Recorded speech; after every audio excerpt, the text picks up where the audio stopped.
you've got left really meaningful, really significant for you. And we want you to really leave with something pragmatic and tangible that you can apply to yourself. And when you've done that, apply to other people. So we want to really offer an opportunity to have an incredible skill. There's a guy in the world called Anthony Robbins. Anybody heard of Anthony Robbins? Tony? We wouldn't employ him, but he's got a good business. What he goes around the world in terms of doing motivation. And so, all stand up. If you can, all stand up. Oh yes. Say, look, shop, and we're not going to be doing the work. So, we know we will rock you, Queen. Know it? Yeah. Come on, people. Get right into it. We've got music coming on in a moment. You can stop now because this workshop is not going to be like that. Thank you for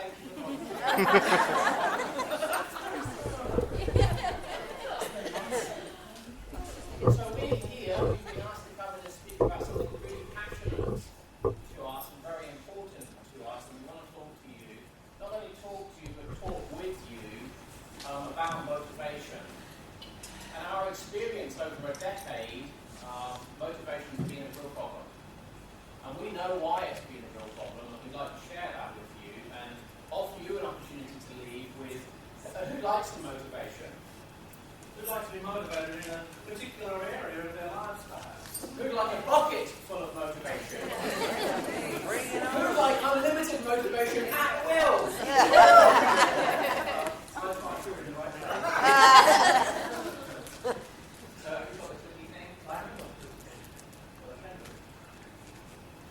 So motivation is an inside job. And so what we're about to share with you may not land so well, in that we're about to show you that motivation is only on the inside, that nothing can do it for you. How does that land? Yep. We're done then if they've got that. So what is motivation? Before we jump into talking about where it comes from and how we can take back the power and responsibility for our motivation, what is it? What the hell is motivation? It's what drives you. What drives you? Yeah. Reason to try. Yeah. A willingness, like wanting to do it. Very cool. A willingness. Yeah. Wanting to do A it. passion Yeah. to do it. A passion. A passion to do it. Okay. Anybody else? Come on. This is your stuff. This is your moment to play.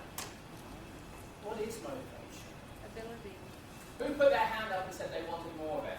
Did you know what you're putting your hand up for? You just wanted to put your hand up. So if we say, everybody just put their hand up, you can put their hand up. We're motivated. Good. Everybody pass your purse and wallet this way. We're not that motivated. Motivation means something about movement.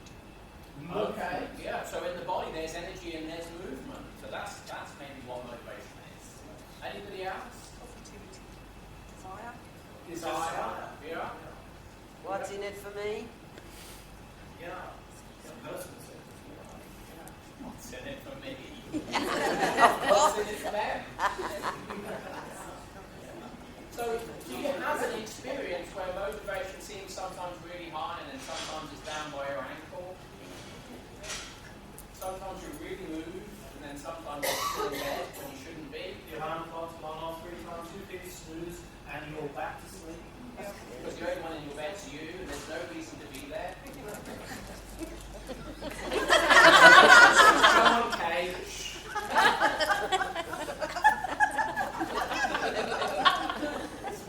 I'm lucky. That's a form of motivation. There's some movement in case system.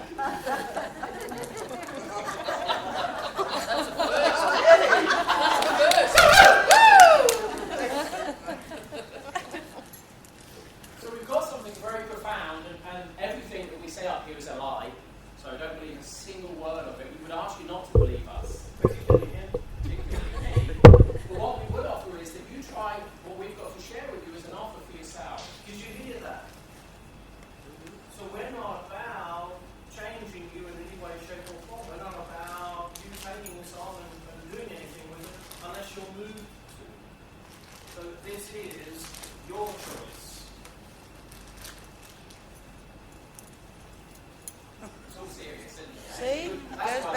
What's in it for me? What's in it for you? What's in it for Kate? What's in it for Mary? How does he know my name? Mind reading is this all we tied up. So we've got some news for you, and it really is the whole point here. And so if we flip to the next slide, because you're all completely and utterly wrong. How is it to be completely and utterly wrong? Also, it was like when we realised this was like seriously, because we've charged like hundreds of thousands of dollars over the years to coach people to this. You know? And then one day we realised. Hopefully they're not watching this video. We won't share it, eh? We spent the money anyway, haven't we? Hopefully, this will really land for you in a big way. It was like pulling the rug from under us as coaches, as trainers in the personal development space, in the NLP space, the realisation that motivation does not exist, cannot exist. There is, and this isn't going to matter very well, there is no such thing as motivation. Rubbish. Exactly what I thought. I mean, do you still think that? Maybe not. I spent 3 weeks going rubbish. That's ridiculous. What do you mean it doesn't exist? So we're just going to leave you with that for a moment. Not particularly motivated to do much else in this presentation.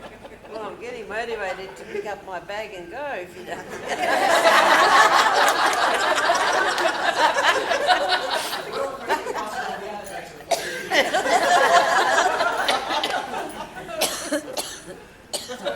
So what are your thoughts? It doesn't exist. That's ridiculous, isn't it? Isn't it? I'll wait for the explanation. So what if it doesn't exist? Here's the problem.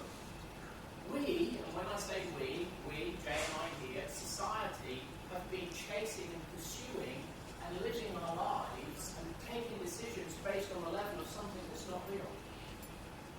Spending years studying about it. Spending years studying about it. Worrying about it. Concerning ourselves about it. Trying to do what doesn't exist. Motivate ourselves. It's like being a school. So, motivation doesn't exist. How is that going? Let's just told you a lie, didn't we? That's the truth.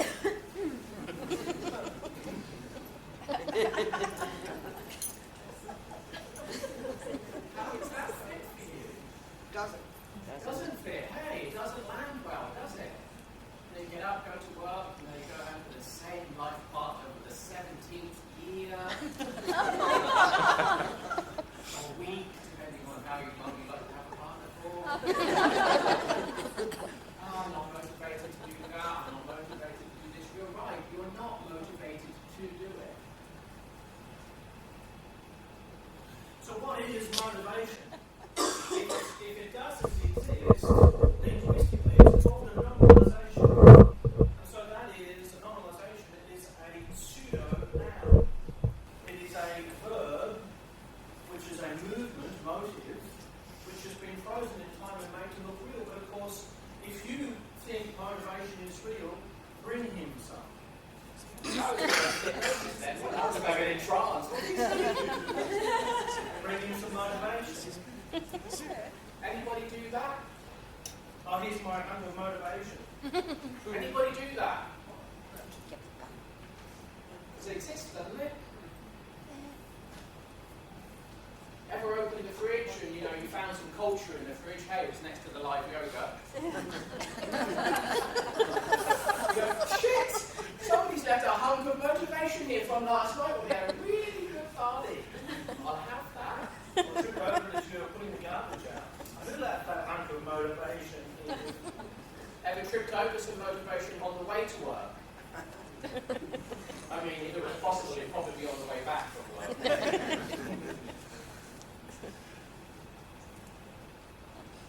So if motivation itself doesn't exist, what is motivation? What is motivation? The people we support. Is Anthony Robbins The people we motivated? support. The people you support, they're motivated, aren't they? Okay.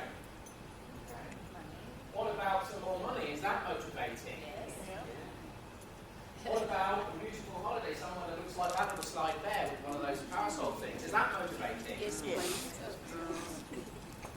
motivated? Well, actually, no. Keep trying. How about your boss? Is your boss motivated? Am I motivating? If you don't get this right, that's not Monday. That's motivating. So here's the thing with this, none of that's motivating. There's not one single thing up there that's motivating. Just allow that in for a minute. All we're asking for is just to see the other side of the fence, just for a moment, because it seems motivating. Does it not? It seems motivating. Isn't it reasonable? Of course more money is motivating. Of course a lovely holiday is motivating. Of course a better looking wife would be motivating.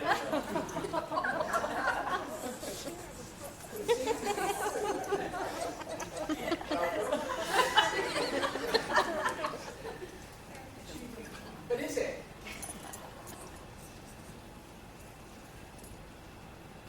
Would you like to know the magic formula for motivation? It doesn't exist. and really why we got onto the fact that motivation is pretty useless is it's really a futile endeavour. Avoidance of payments. Say that again. You're going to say it's this avoidance of payments. Along those lines. Yeah, but a little bit more than that. So, sorry, I didn't catch your name. Lorna, thank you, Lorna. So Lorna's onto this. Motivation, we have a preference. Either we're motivated away from something difficult or towards something pleasurable. And we tend to have a preference for one of those in motivation. Who tends to get to work on time because of the consequence if they don't? Get to work on time if the boss is going to be briefing me. Or because there will be a knock-on effect or something else will occur. There are consequences. Who goes to work because they genuinely really want to be there? You don't need an alarm clock to get you out of bed. That's really cool. Sorry, what was your name? So Amanda said sometimes, so this is a really key point, we're going to come back to this in a moment. So let's just do a calibration here. Who gets to work because they have the consequence of being late? Make sure they get there on time. Come on, be honest about it. Yeah, I look at the late time, I've got to get to work, I'm in for the hot water, hey, I'm in for the high jump. And then who said they go to work because of the opportunity they have there? Yeah? It seems to be more of a balance towards pleasure. So who here is dieting? Yeah, I dieted many times. Yeah? And he doesn't, he's just cheeky. And so how motivation works, and here's why we're going to offer you something new, something different. You're already doing it, but we want to bring your mind into alignment. It's that, let's say I want to lose 10 kilos of body fat. First thing on that is, if you lose something, what do you always try and do? Deprive myself. Go find it. Hey, anything you lose, apart from next wife, anything you lose, I've got to go find it. So, just imagine if you are doing the whole body fat thing like I've been doing for a while, look at just reducing it. It disappears then. You don't have to go looking for it, and you haven't lost anything. But let's just take yo-yo dieting as an example. So let's say that I'm 100 kilos. Yeah, most of it's muscle, but I like to get the skin thinner. So, I won't get down to 90 kilos, so I get a little bit more business time at night with the wife. Maybe that's motivating, I'm not sure. And so what am I doing? Am I moving towards what I want or actually away from what I don't want? Yes. Yeah, well, he doesn't. He wants to lose something. He wants to reduce something. So I'm 100 kilos, the wife's going, nah, not a chance, no, she's looking at Brad Pitt on the TV, but definitely not. One of those things. And so that's where I am. I'm going to lose 10 kilos and I'm going to look like Brad Pitt, dye my bit of hair grey and back to blonde. Yeah. And so I go to the gym. What else might I do? Change my diet, stop going to KFC so often. Maybe reduce alcohol, and then what else might I also do? Add some exercise, maybe change my environment a little bit. And then now I'm 95 kilos. Yeah, so I'm getting there, hey. And then I look at the mirror and go, what dress? You get me? I'm looking pretty good. And then Buddy Binks goes, you come to the gym? And I'm looking at that mirror and going, yeah, look, I've got some stuff on tonight. to where I want to go, which means I'm away from that. She might not fancy me quite so much yet, but that girl earlier this morning, I've got options, baby. 2 days pass, hey, and it's like the wife goes, you going to the gym? I'm going, yeah, I am, I've just got to do this essay a moment. She said, why are you eating that? I'm like, well, you know, it's just a little bit of a treat. Hey, I'm okay, I'm still losing. what am I doing? I'm going back to what? The pain. I'm going back to 100 kilos. Why am I going back to 100 kilos? Because you're not Because I motivated. moved away from what? Your comfort zone. Yeah, so I moved away from the pain, didn't I? And then when it wasn't so painful, because guess what motivated me in the beginning? So now what am I doing? So now amnesia kicks in, hey? And There's we more forget- pain we in the forget pain. the pain. Hey, like But there's more pain where there's no pain, where you think there's no pain. No. Amnesia kicks in. Women have this when they have 2 children. They forget how painful childbirth was the first time. Wouldn't be here. The amnesic condition. Well, toward motivation's not much different. So I create and construct a goal for myself that seems as though it's motivating, and it pulls me.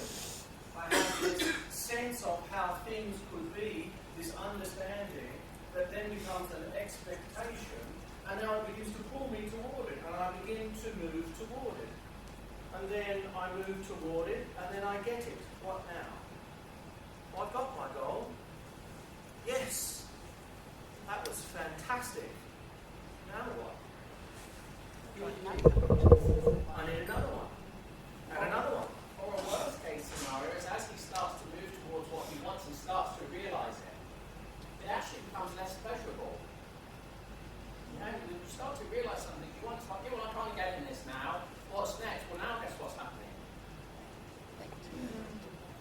The energy to move is just really falling off because he's getting closer to his outcome.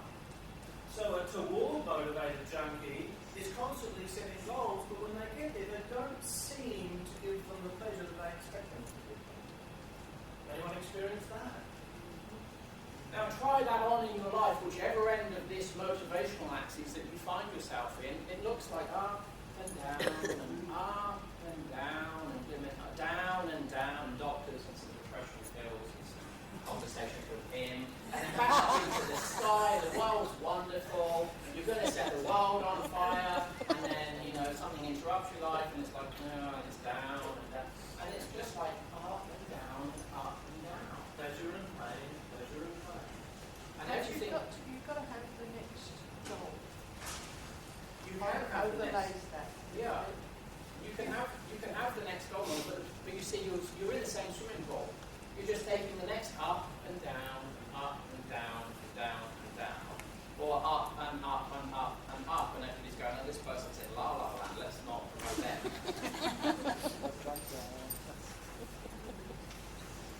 And so that's motivation, and we would like to just change that. And somebody said earlier, we said, oh, we're motivating you, and I don't know if somebody over this knows it. Not yet. Well, the truth of that is not ever. We will never motivate you. We can't. It's not possible. And so here's the thing. It's no value you relying on another person to motivate you, to be motivating. So there's a secret to motivation. Would you like to know what it is? So there's a secret to motivation. Would you like to know what it is? Yes. And so, if you can hear this, it's not out there. It's 4 words, hey? It's not out there. It's not in money. It's not in a promotion. A house, It's not in a cheap partner. kids, Family. It's definitely not in Anthony Robbins. and a certain kind of It's definitely not in him. Yeah. So let's just allow that into you for a moment. Who's been looking at the world to motivate themselves here? Just once or twice a day. A week, a couple of times. Looking at the world for motivation. If I had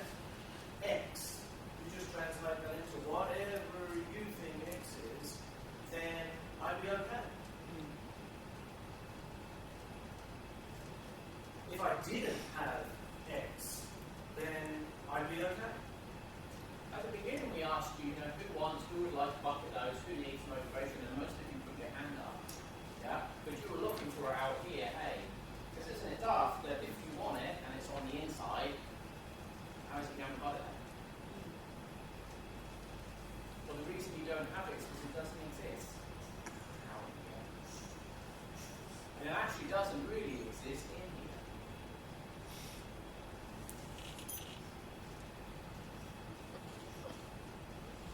For you to experience engagement, for you to experience movement, for you to experience what it feels like to be energized in what you do, requires only one person.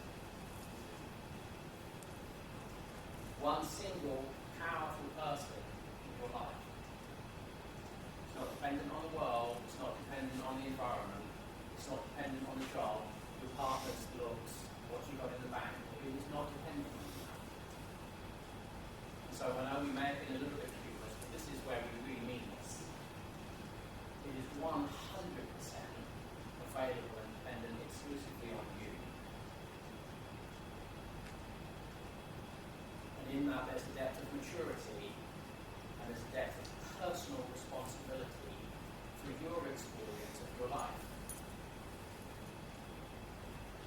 And so we call this growing up. And it's not an age thing, it's an attitudinal thing.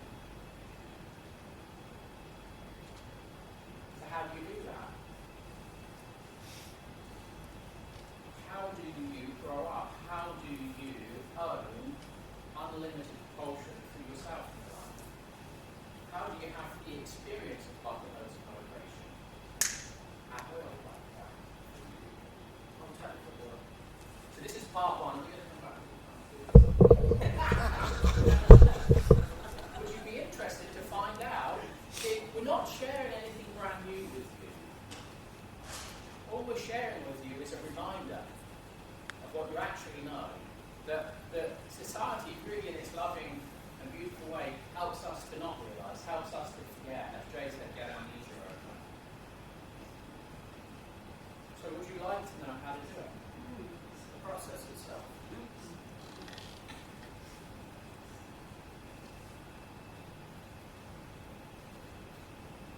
It's really difficult. And it's own your choices. Take ownership of what it is that you're doing. Take ownership of the relationship that you're in with him, with her, and with them. Own that. Own your job. Yeah? If you work for a shitty boss, own that. Guess what? It's you choosing it. You see, you only need motivating when you forget, and I forget, and he forgets, I chose this. And if we come and speak to you and, throw tomatoes at him and I'm ducking the eggs, then we chose to be here. It's our choice. It therefore is no more demotivating than if you stand up and give us on your chest, give us a round of applause. Because it's our choice to be here.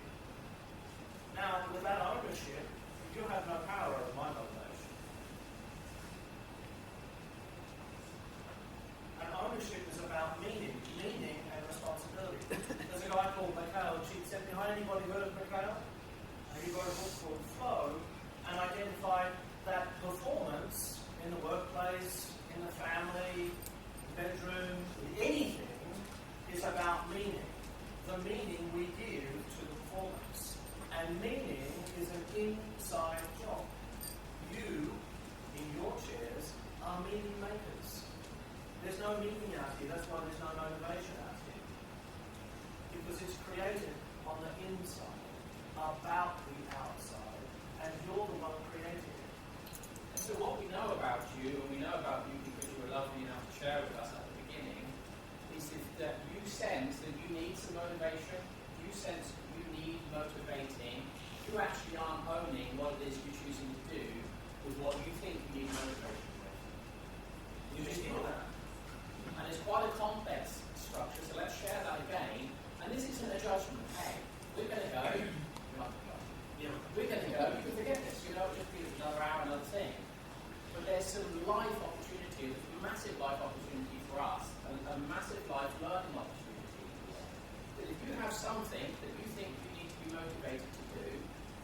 or you'd like motivating for, then we know that you've stopped owning the fact that you, as an individual human being, have stopped choosing to do it.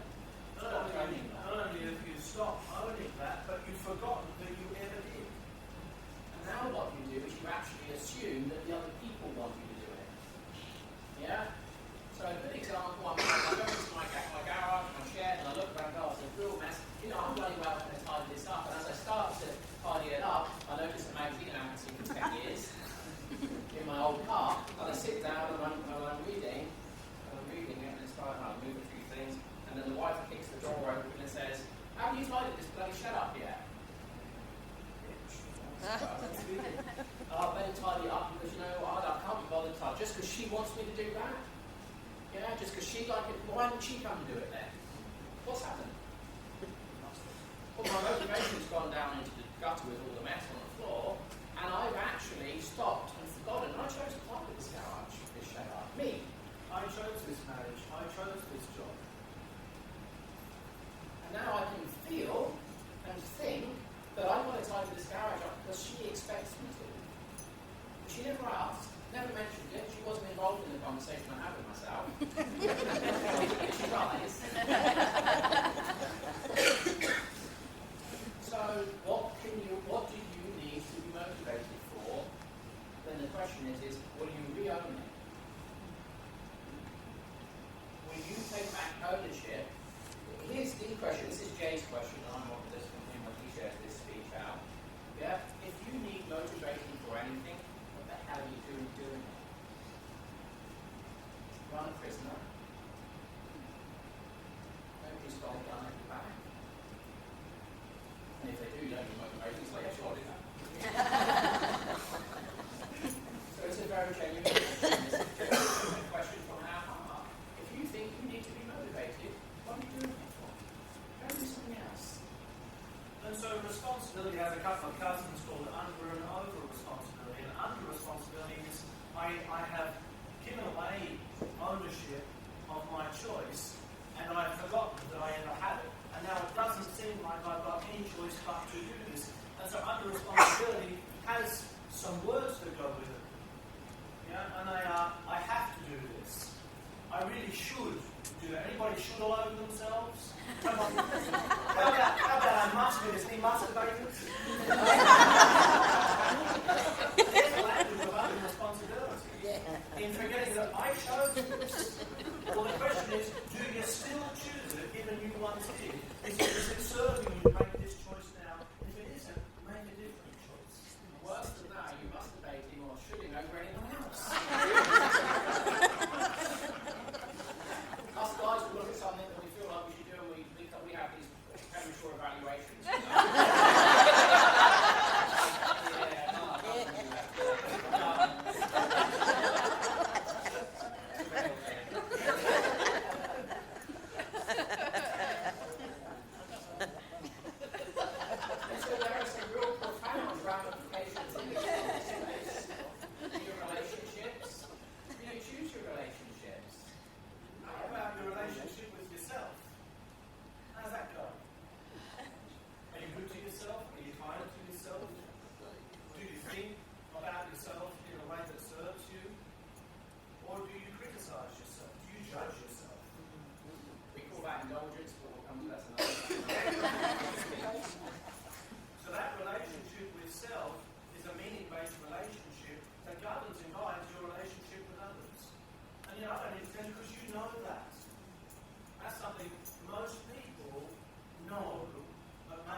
So we can laugh, there is humour in this, but there's also a lot of suffering in not knowing this. Because we look into the world and we see people who seem really motivated, and it's like, I could just be like that. We see they're just owning their stuff. Physiological suffering is a given. Hey, I'm going to have a toothache, I'm going to break bones in my body, I'm going to bruise myself, my organs are going to fail as I age. So physiological suffering is a given. Psychological suffering is not a given. The moment that you aren't motivated and you don't do something, guess what kind of conversation comes on in mind about you, with you? The reasons why, and the reason you need. Yeah. I'm right. You want to do that one? Learn that. We've got a course for that. Oh, good. Burning your mother. Yeah, well, you know, I'm finding that thing loud for them. Of course, most of us will in this day and age at some point. So it's about your choice. It's about ownership. So just take a moment. The stuff that you wanted to be motivated by, can you own it? Can you just go, well, you know what? I'm just going to have to be truthful with myself. Just with yourself. What is the point of whinging? What is the point of complaining? What is the point of, not being energized and not being engaged? Because this is what this is about, engagement. What's the point of that? If you're going to do it, if you're going to do it, if you're going to relate, if you're going to do that task, if you're going to do this job, if you're going to be in this industry, If you're going to drive in that traffic. some people might say to you, why are you doing that kind of job in that space? You go, well, this is my industry. I choose this. I choose this. This is my power of choice. Ownership. If you want a sense of ownership, anybody here own a toothbrush or a cup they put their teeth in? Would you share them with us? Can we come around this afternoon? Borrow your toothbrush. Would anybody see their wallet? So you see, you can own that, can't you? If I want to come around, what's your name? Evie. Evie, I want to come around tonight. You don't have to answer this.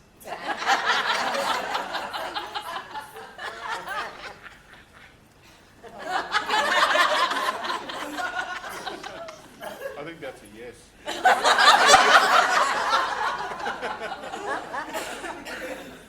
How is it that Evie can own her toothbrush and go, no, Joseph, not while my partner's here? This is my toothbrush. With a toothbrush, and yet maybe we can't do that with our career, With our choice. with our children.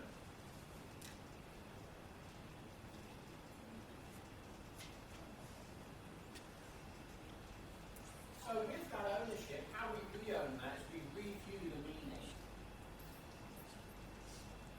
What does it mean to you to be doing what it is that you're doing? And so in lists, there are the musturbating lists, I must get these things done.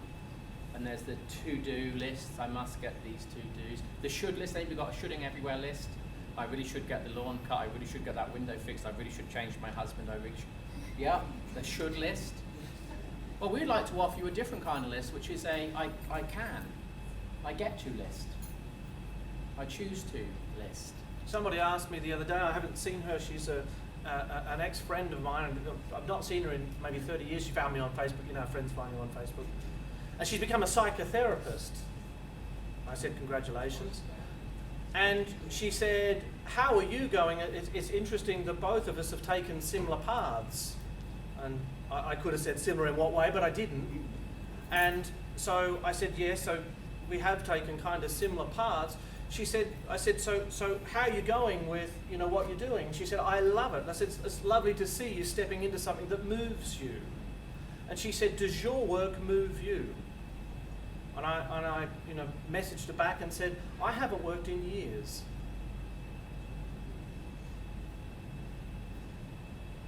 Because this isn't work. Therefore, I do not need to motivate myself to get up to come here. It happens all by itself, literally. Because the meaning that our meaning is freedom and fullness, freeing people from unnecessary suffering to realizing the fullness that they have everything they need inside of them already. It doesn't exist out here. And so is it landing for you that if you think that you need motivating, you just need to make a choice? And when you make the choice, motivation equals you sitting on the fence. The difficulty with that as well is other people will collude with you on that fence of this isn't easy. Yeah, if we're going to get ourselves a bit more motivated, but we just don't seem to be able to. Yeah? And so just owning the choice. You're choosing to be here. Some of you would like to leave now. You've got a little bit of a distance to drive home maybe. But you see, you're choosing to sit here. Because you can leave. Will you own that? You might be later home than you were hoping or planning, or told your partner you were going to be. Can you own that? Oh, yes, sweetheart, I know I'm an hour late and I've missed dinner, but I chose not to come. I chose to be there. Most of us, when we think about doing that with others, have a sense of self that arises within us that says, I don't want to be seen as somebody who makes choices like that. Is there anybody here who experienced that? You know, that would be selfish to do that for myself. Yeah. And so if you won't own it, how on earth will the people who love you and connect and relate with you ever own it? People ask us often as we talk in corporate environments, you know, how is this applicable to kids? How do I use this with my kids? How do I use this kind of stuff with the people who I love and connect? And the answer is, be the model you want to see out there. The only change can occur in here, it can't occur out there. I can't change him, I wouldn't try. And so when you wake up or you come around or you get out of a particular environment, you go, I really don't feel like X, Y, and Z, don't do it. Don't look for motivation, just don't do it. You have a path. Everybody brought their no with them, you know, the NO. Everybody got one of those. Anybody exercised that recently? No, I'm not going to. Anybody do that? Anybody not got one of those? Because we can sell. How many of those have we? We've got some in the In a box, out the back. Yeah, $5 each. Very good. $5. $5 each. We've got an unlimited supply of no's. No. $5. No. $5. We just do that all day. We're very motivated for that. Are you using yours? Because do you get that you cannot say yes without saying no? Are you using your yes? In order to say yes to something, you need to say no to something else. A bit like marriage, isn't it? If I'm going to say yes to you, I need to say no to everybody else. Mama, did you think about that when you said I do? Some of us didn't. And so yes and no are a bit like pedals in a car. If I had a beautiful Aston Martin here, but it didn't have any brakes, how fast are you driving it out on that track? How fast are you going to go? Well, if it's yours, I'm going to drive it as fast as I like. It's yours. And so yes is the accelerator and no's the brake. You can only go really, really fast if you've got a no. And no and yes are choice-based. And they are the most primal meanings we have within us.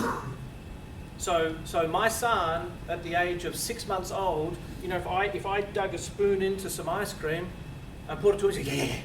There's a yes there. Hey, dig it into the avocado. So, that's his no. Not going to happen. Are we getting that face on video? It's Facebook blackmail, you know. And so this is about your capacity to say yes to what you want. It brings up what we call cost response. Being prepared to pay the cost of your response. So no has a cost, but so does yes. So if you smoke, yeah, and you've given up 10 times, and you still smoke, stop giving up. You know, just own the choice. It's your right. Right now I choose. Right in this moment, my wife doesn't, but right now I choose this. Well, now you can enjoy it. It's guilt-free smoke. Hey, I mean, the smoke's damaging enough as it is. You don't need the guilt too. That's certainly going to get you down there really quick. Yeah. So just own your choice. Now you don't need motivation, and one day you might go, you know what? I realise this isn't doing me any good. I'd like to get a few more runs on the board. I'm not going to do this anymore. And the moment you do that, from that power of choice, it's your choice. You see. You don't need a motivator to motivate you to do it, like a wife or a husband. You can do it, if you choose to. And so you are a collection of these habits of thinking, habits of mind, habits of action and behaviour. But you see, all of those actions and behaviour, and behind them is choice. Do I choose this action and behaviour? Do I choose this thinking? Because the moment you can see this thinking pattern that no longer serves you, you can say no to it. That's a choice. If you'll own it, like owning your toothbrush. Yes. It isn't about motivation. It isn't about drive, as in the drive in the car. It's about engagement. It's about you engaging, saying yes to your life, saying yes to your choices, saying yes to your relationship. In the moment. And you can only ever say yes now. Can't say it yesterday. Go ahead. Without engagement, the drive's pointless. Yeah, so it isn't about motivation, it's about you engaging you in your life. And you disengaging you in your life where you don't want to be engaged, where you don't want to be involved. Don't do that. Don't engage. But it's really daft to be sitting there revving the accelerator without actually engaging in your choice. It's just noise, it's stress, it's pressure. And you can free yourself just by engaging you, the power of you, into your life, into your experience. You do this.